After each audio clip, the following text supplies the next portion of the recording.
예, 토막토막 경제 시청자 여러분 반갑습니다. 남승표입니다. 오늘은 여러분들과 칠레에 대한 이야기를 좀 나눠보려고 준비해서 가져왔습니다. 지난 5월 27일자로 대외경제정책연구소에서 배포한 세계경제 포커스라는 자료가 있는데요. 이걸 중심으로 해가지고 칠레의 재헌의회 구성과 왜 재헌의회를 구성하게 됐는지에 대해서 좀 여러분들과 간단하게 이야기를 나눠보고자 합니다. 지난 5월 15일에서 16일 사이에 칠레에서는 첫 재헌의회 구성 선거가 있었습니다.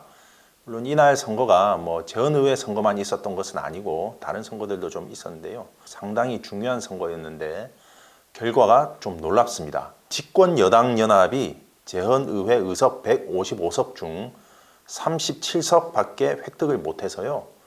전체 의석수의 23.9%를 가져가는 데 그쳤다고 합니다. 나머지는 진보 성향의 야당 그리고 무소속 의원들이 가져갔다고 합니다. 집권 여당의 의석수가 3분의 1이 아닌 23.9%에 그쳐서 헌법 제정에 있어서 별다른 영향을 발휘할 수 없는 그런 처지가 됐다고 합니다. 상당히 이례적인 상황이죠. 이렇게 해서 이제 올해 중으로 이렇게 제정될 신헌법은 내년 칠레 국민투표를 거쳐서 최종 확정된다고 합니다. 만약에 부결되면 현행 헌법이 그대로 유지된다고 하네요. 칠레 시민들이 나서게 된 배경을 살펴보려면 2019년 10월로 거슬러 올라가야 합니다. 당시 2019년 10월 12일 칠레 정부가요.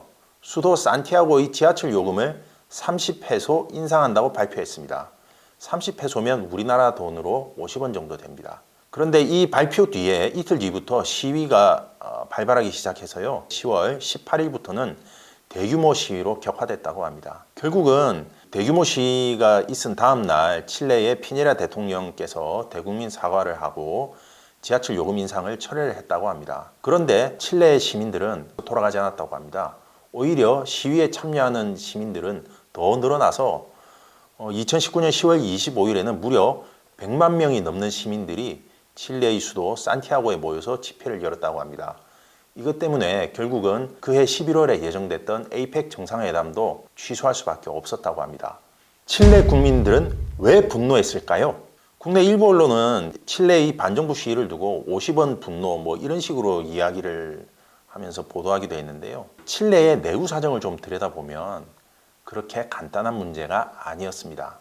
저소득층 가구는 일해서 벌어들이는 소득의 30%를 교통비에 지출하고 있는 상황이었다고 합니다. 이에 반해서 고소득층 가구가 지출하는 그 교통비 부담은 소득의 2%도 채 안 됐다고 합니다. 칠레의 경제 상황은 어땠길래 이런 수준으로까지 양극화가 벌어졌던 것일까요? 대외경제정책연구원이 분석한 결과를 보니까요. 칠레의 소득빈곤율이 2011년에서 2012년 사이에는 18.9%였는데요. 2016년에서 2017년까지는 20.0%로 증가했다고 합니다. 그만큼 저소득층의 소득은 줄어들었다는 것을 의미한다고 합니다. 그런데 소비빈곤율이라는 게 있는데요. 이거는 같은 기간 20%에서 17.7%로 줄었다고 합니다. 빈곤층과 고소득층 사이에서의 지출 격차는 오히려 줄어들었다는 겁니다. 그러니까 저소득층과 고소득층 사이에서의 소득 격차는 늘어났는데 지출 격차는 오히려 줄어들었다는 거예요. 그러면 누가 더 살기 어려워졌을까요? 결국은 이런 불만들이 쌓이고 쌓여서 지하철 요금 인상으로 폭발되었다고 볼 수 있는데요. 따라서 정부가 이것을 요금 인상을 철회한다고 해서 가라앉을 만큼 간단한 상황은 아니었던 것입니다. 칠레의 빈부격차가 커진 이유는 어디에 있을까요? 지난 1980년에서 1992년 사이 칠레 국영기업 중 96%인 501개의 기업이 민영화가 됐다고 합니다. 사실상 대부분의 국영기업이 민영화됐다고 할 수 있는 것이죠. 여기에는 주로 전력, 수도와 같은 생활 필수 시설을 담당하는 공기업들이 포함됩니다. 그런데 같은 기간 아르헨티나와 브라질에서의 민영화율은요. 각각 15%와 6%밖에 되지 않았다고 해요. 따라서 칠레에 살고 있는 저소득층들은 상수도라든지 전기라든지 이런 사회 기반 시설을 담당하는 국영기업들이 민영화되고 민영화된 기업들이 요금을 올려서 소득은 줄어들고 있는데 반해 지출은 오히려 필수 지출이겠죠. 이런 지출들은 늘어나는 그런 상황으로 내몰렸다. 이렇게 볼 수 있겠습니다. 결국은 1980년대부터 시작됐던 신자유주의가 칠레에서 서민들의 삶을 더욱더 팍팍하게 만드는 원인이 됐고, 이 신자유주의로 인해서 누적된 서민들의 불만이 지하철 요금 인상을 계기로 해서 폭발했고 결국은 헌법 제정으로까지 이어졌다고 볼 수 있습니다. 왜 칠레 시민들은 헌법 제정을 요구를 했을까요?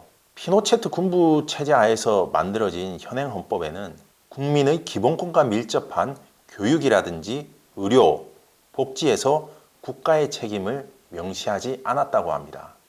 이 때문에 경제 불평등이 야기되더라도 그때그때의 단발성 정책으로 대응하는 것에 그칠 뿐 근본적인 해결책은 나오지 않았다는 것이 칠레 시민들의 어떤 생각이었던 것으로 보입니다. 결국은 단편적인 대책으로 해결할 수 없다는 인식하에 칠레 시민들이 모두 모여서 헌법 제정을 요구했고 이것이 새로운 헌법 제정으로 이어졌다.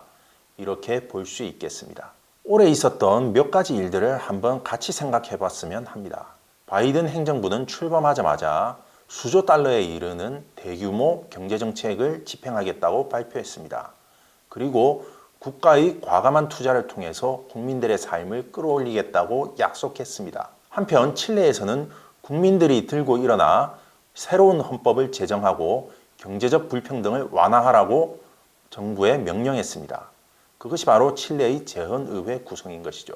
우리나라도 코로나19를 거치면서 양극화가 심화되고 있고 사회적 불평등의 문제, 공정의 문제가 화두로 제기되고 있습니다. 어쩌면 이런 것 역시 신자유주의의 종언이라는 하나의 세계사적 사조와 맥락을 같이 하는 것이 아닌가 그런 생각이 들었습니다.